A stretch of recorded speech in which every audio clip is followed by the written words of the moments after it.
आजकल लोगों को टुकड़ों में बांट देना, टुकड़ों में मतलब ये नहीं कि ग्रुप को टुकड़ों में बांट दिया, इंसान को टुकड़ों में काट देना कितना आसान हो गया है। हर दूसरे दिन एक नई खबर आ जाती है, हर दूसरे दिन आपको एक नई खबर मिल जाएगी कि जी इस एरिया में ऐसा हुआ, इस एरिया में ऐसा हुआ। दो कहानी आप लोगों के साथ साझा करूंगी, एक आज एक कल। एक बाइक पर पुलिस को बेंगलोर में एक कटा हुआ सर मिलता है। पुलिस को करीब 11 बजे कॉल आती है कि एक बाइक पर हेलमेट के अंदर एक कटा हुआ सर है। पुलिस भागकर पहुंचती है। पहुंचने के बाद क्या होता है और क्या था इस कटे हुए सर की कहानी, आप लोगों के साथ आगे डिस्कस करूंगी। उससे पहले नमस्कार, प्रणाम, आदाब, सत श्री अकाल। मैं रश्मि आप सभी का स्वागत करती हूँ सुनो रश्मि में। उम्मीद है आप सभी स्वस्थ होंगे, मस्त होंगे और व्यस्त होंगे। चलिए सीधे चलती हूँ कहानी की तरफ। सुबह के 11 बजते हैं। बेंगलोर पुलिस के पास एक कॉल आता है। कॉल में कहा जाता है कि बाइक पर एक हेलमेट रखा हुआ है जिसमें कटा हुआ सर है। पुलिस सीधे खड़े पैर निकलती है और पहुंच जाती है जहां पर केस हुआ था। अब इतनी बड़ी खबर सुनने के बाद पुलिस बैठी तो रहेगी नहीं, कॉमन सी बात है। पुलिस पहुंचती है उस जगह। पहुंचने के बाद पुलिस देखती है कि एक बाइक पर एक सर रखा हुआ है जो कटा हुआ है स्कूटी पर। उसके बाद पुलिस वो सर लेके हॉस्पिटल पहुंचती है पोस्टमार्टम के लिए। इतने में आधे घंटे के बाद पुलिस सांस नहीं ले पाई थी कि दूसरी कॉल आती है कब्रिस्तान से, उसी एरिया के 5 किलोमीटर के अंदर में। वहां बताया जाता है कि जी एक शरीर कटा हुआ एक उसमें रखा हुआ है। फिर पुलिस पहुंचती है भागकर, वो शरीर इकट्ठा करती है लेकिन उसका हाथ पैर नहीं था। फिर पुलिस उसको इकट्ठा करती है कब्रिस्तान से, फिर पहुंचती है उसी हॉस्पिटल। अब सर मिल चुका है, धड़ मिल चुका है, पैर हाथ गायब है। पुलिस सांस ले रही होती है कि करीब 1 घंटे 1.5 घंटे के बाद फिर से पुलिस को एक कॉल आता है और इस बार कॉल आता है कि कुछ रखा हुआ है वहीं जहां कब्रिस्तान था उससे 2-2.5 किलोमीटर आगे कुछ रखा हुआ है जिसमें से ब्लड निकल रहा है। पुलिस पहुंचती है घटनास्थल पर, वो देखती है तो पैर हाथ थे और ये पैर हाथ सर बॉडी एक महिला की थी।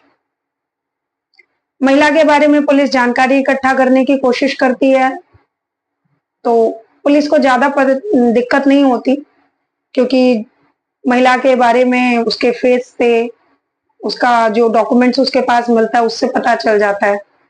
महिला उसके घर पर पहुंचती है, सॉरी पुलिस उस महिला के घर पर पहुंचती है और पहुंचने के बाद जब डोर ओपन होता है तो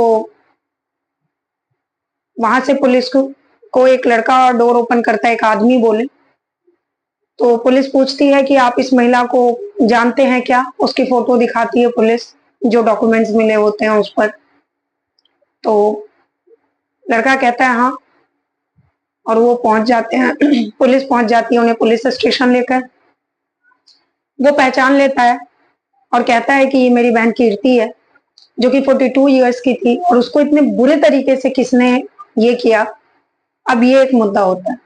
पुलिस कीर्ति के बारे में उसके भाई से सारी जानकारी लेती है तो वो कहता है कि मेरी बहन तलाकशुदा है और एक लड़के से प्यार करती थी बट उसके साथ ज्यादा इसका चला नहीं और अभी ये हमारे साथ ही अलग से ही रह रही है, अपना शॉप रन करती है, इलेक्ट्रिकल शॉप है। और पुलिस उसके बाद पहुंच जाती है उस शॉप पर। वहां से पुलिस को एक डायरी मिलती है। उस डायरी को जब पुलिस खंगालती है तो उसमें कुछ ब्याज की देन लेन का हिसाब किताब होता है। पुलिस लोगों की जानकारी देखती है, कॉल डिटेल निकालती है कीर्ति की, बट पुलिस को ऐसा कुछ अजीब सा नहीं लगता। अब पुलिस को लगता है कि पता नहीं क्या मैटर है। फिर पुलिस दिमाग लगाती है तो फिर पुलिस जो है पूछताछ करती है, उसके हस्बैंड को बुलाती है। वो कहता है कि नहीं जी मैंने इससे बात नहीं की है, जब से हमारा तलाक हो गया हमारा कोई मतलब नहीं है, ना मैसेज किया है।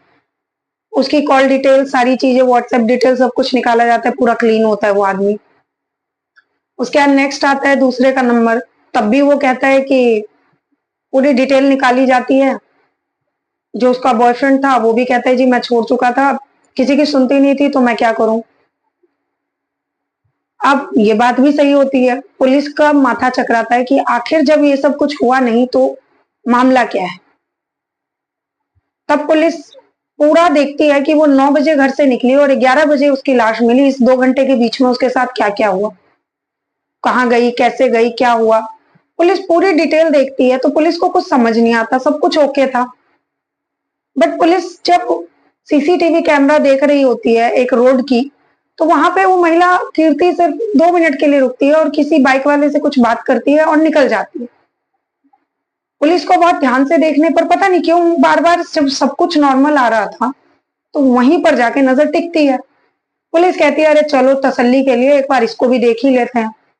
जब पुलिस ने उसकी डिटेल्स निकाली, उस आदमी के घर पहुंचे, तब जाके पुलिस को देखते ही वो आदमी भागने लग जाता है। गेट बंद कर लेता है जोर से और अपने घर के अंदर भागता है।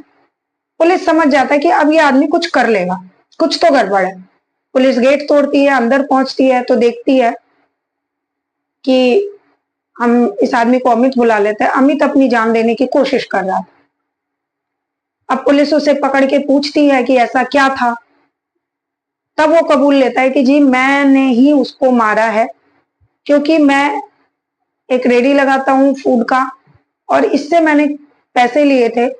ये ब्याज पर पैसे देती थी सबको और इसकी बहुत गंदी आदत थी, बड़ी गंदी जुबान थी। ब्याज के पैसे लेने के लिए कहीं पे भी खड़े खड़े बेइज्जती कर देती थी। मेरी वाइफ के सामने कई बार मेरी बेइज्जती कर चुकी थी और इसने पैसे के लिए बोला और आज सुबह मुझे मिली तो ऐसे कहती कि मैं तुम्हारे घर ही आ रही थी और 2 दिन पहले ही इसने मुझे मेरी वाइफ के सामने बेइज्जत किया था और ये आज मेरे घर आ रही थी किस लिए, तो पैसा लेने के लिए। बस मेरे को गुस्सा आ गया था क्योंकि 2 दिन से वाइफ मुझे कह रही थी चाहे कुछ करो इस औरत के पैसे दो। ये घर आई, रास्ते में मिली, मैंने कहा चलो घर पैसे देता हूँ। जैसे ही ये घर आई मुझे गुस्सा था ही, मैंने एक वजनी चीज उठा के, इसकी बहस हो गई मेरे से, मैंने धोखे से एक वजनी चीज उठा के इसके सर पे मारा, इसका सर फूट गया। फिर मैंने अपनी वाइफ को कहा कि मेरी मदद करो। मेरी वाइफ ने मेरी मदद की और हम इसे घसीट के अंदर ले आए। उसके बाद इसको हमने उठाया और मैंने इसको टुकड़े किए, बाकायदा अपनी बाइक पर इसकी बॉडी के अलग अलग पार्ट रखे और जाके हर जगह छोड़ दिया। अब मेरी वाइफ घर चली गई है, अपने मायके चली गई है और मायके जाने के बाद अब वो, मैं निश्चिंत था और मुझे ये उम्मीद नहीं थी कि इतनी जल्दी आप मुझ तक पहुंच पाओगे। अजीब सी कहानी कह सकते हैं। इतनी इतनी नफरत किसी के बोली से, समझ नहीं आता लोगों में पेशेंस क्या हो गया। तो प्लीज जहां भी रहें अपना अपनों का ध्यान रखें। मैं कहानियां सुनाती हूँ, वो हो सकती हैं घटनाएं किसी से मैच कर जाए, किसी से कुछ हो जाए, बट सिर्फ इसलिए क्योंकि मेरी कहानी के लास्ट में सिर्फ एक चीज होती है, इतना ना सोचें, जो भी करें अपने परिवार को बताकर करें, अपने परिवार के साथ मिलकर चलें, थोड़ा सा पेशेंस रखें। समय होता है, अच्छा बुरा दोनों कट ही जाता है। अपना और अपनों का ध्यान रखें। नमस्कार।